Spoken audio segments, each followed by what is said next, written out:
Pop quiz. If you were able to look back on the present from deep in the future, what age would you say we're living in?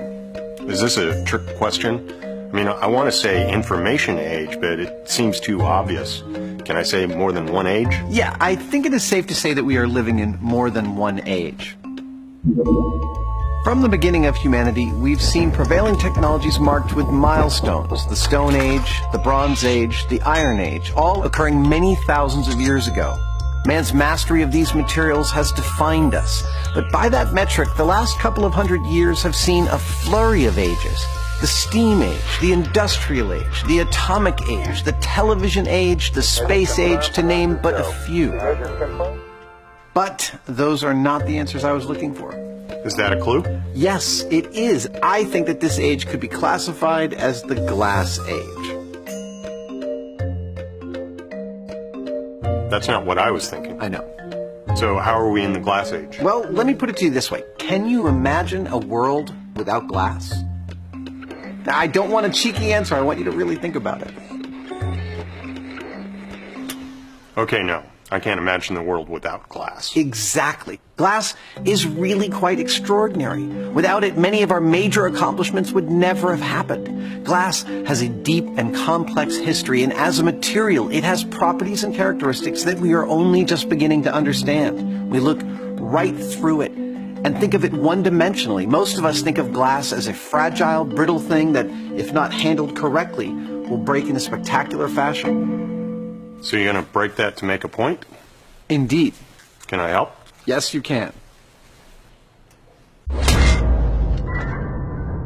And it's true. Our everyday common variety of glass is brittle, but it doesn't have to be that way. Glass has already altered our lives and is behaving in ways that is totally unexpected. Got it. Let's start with a history of glass. I think I can handle that. Glass as we know it is most commonly made of silica, the primary ingredient of beach sand. Mix silica with a couple of other key ingredients, heat it all up till it melts, and bang, you got glass. Humans have been making glass since ancient times, starting with beads, vessels, and ceremonial accoutrements. Glass-making techniques spread out from Mesopotamia, culture to culture, changing in incremental ways for much of the last 4,500 years or so. The Romans even had glass windows on their important buildings as early as the 1st century AD. Glassblowing was discovered around that time, and soon inexpensive and ubiquitous glass became one of the hallmarks of the Roman Empire. But no period has seen such growth in the development of glass technologies as in the last 150 years. We've been able to unlock the secrets of glass in ways that would have seemed like magic to our forebears. Nice. Thanks. So tell me what's so special about the last 150 years?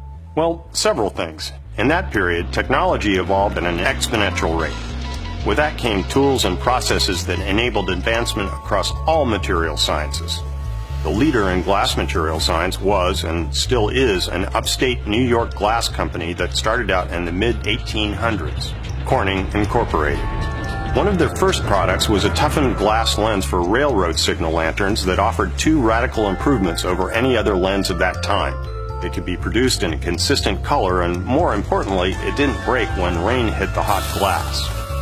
This helped save lives by bringing down the number of train wrecks, but it also set a course for 160 years of innovation in glass. Of course, everybody knows about Corningware and Pyrex products too. Those innovations came from Corning during the early part of the last century. You know, I have tons of this in my kitchen.